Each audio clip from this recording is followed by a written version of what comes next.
اللہ تبارک و تعالیٰ نے ہمیں زندگی کیوں دی؟ اپنی عبادت کے لیے. وما خلقت الجن والانس الا لیعبدون. انسان اور جن صرف عبادت کے لیے پیدا کیے گئے، باقی پوری کائنات ہمارے لیے، ہمیں خدا نے اپنے لیے پیدا فرمایا.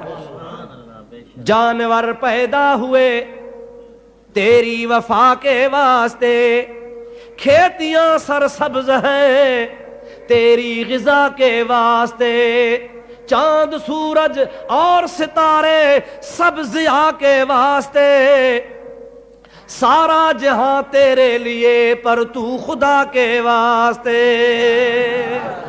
ہر چیز خدا نے ہمارے لیے پیدا فرمائی، لیکن ہمیں اپنے لیے پیدا فرمایا. اور ارشاد ہوا کہ وما خلقت الجن والانس الا لیعبدون. جن اور انسان عبادت کے لیے پیدا کیے گئے. تو یہ بہترین مہینے کے چند دن باقی ہیں، ان میں ذرا اللہ تعالیٰ کے فرائض کو ادا کرنے کی کوشش کریں. مصطفیٰ علیہ السلام فرماتے ہیں کہ رمضان شریف میں اگر نفلی عبادت کرو گے تو دوسرے مہینے کے فرضی عبادت کے برابر ثواب پاؤ گے. دوسرے مہینے میں گویا آپ نے فرضی عبادت کی، رمضان المبارک کے نفلی عبادت کا اتنا ثواب ملے گا. صحابہ پوچھتے ہیں یا رسول اللہ، اگر نفلی عبادت کے عوض ہمیں فرضی عبادت جتنا ثواب ملتا ہے، اگر فرضی عبادت رمضان میں کریں گے تو کتنا ثواب ملے گا؟ آپ نے فرمایا ایک فرض ادا کرو گے تو 70 فرائض کا ثواب ملے گا. ان اللہ وملائکتہ یصلون علی النبی یا ایھا الذین آمنوا صلوا علیہ وسلموا تسلیما. اللہم صل علی سیدنا ونبینا ومولانا محمد وآلہ واصحابہ وازواجہ وبارک وسلم علیہ. عزیزان محترم، برادران اسلام، قرآن مجید کی ایک چھوٹی سی سورہ، سورہ قدر، آپ حضرات کے سامنے میں نے تلاوت کی ہے. آج کی بابرکت رات میں اللہ تعالی جل جلالہ امن والہ نے ہمیں یہ توفیق نصیب فرمائی کہ ہم مسجد شریف میں موجود ہیں. نماز تراویح ادا کی ہے، نیکی کے کام کے لیے آپ اور ہم نے کچھ ٹائم صرف کیا ہے. اللہ تعالیٰ کی رحمت میں امید ہے وہ آج کی محفل اور آج کی رات کی برکتوں سے ہمیں مالا مال فرمائے گا اور ہماری خطائیں بھی انشاءاللہ تعالیٰ معاف فرمائے گا. قرآن کریم کی اس سورہ مبارکہ کا ترجمہ عرض کرنے سے پہلے ایک خاص گزارش آپ کی خدمت میں یہ کرنی ہے کہ آپ دیکھتے آئے ہیں کہ ہر سال رمضان المبارک کے آتے ہی غیر معمولی طرح مسلمانوں میں اللہ تعالیٰ کے عبادت کا جذبہ بڑھ جاتا ہے. مساجد کی رونقیں دوبالا ہو جاتی ہیں. سال بھر میں جو لوگ مساجد میں نظر نہیں آتے، لیکن اس بابرکت مہینے کی برکتوں کے صدقے وہ بھی مسجد میں آنا شروع ہو جاتے ہیں. روزے رکھتے ہیں، قرآن مجید کی تلاوت کرتے ہیں، تراویح نماز اور باقاعدہ دیگر فرائض وغیرہ با جماعت ادا کرنے کی کوشش کرتے ہیں. یہ تمام کی تمام برکتیں رمضان المبارک کی برکتیں ہیں. برکتیں بھی ایسی، ایک تو روحانی برکتیں ہیں جو آپ اور ہم محسوس نہیں کر پاتے،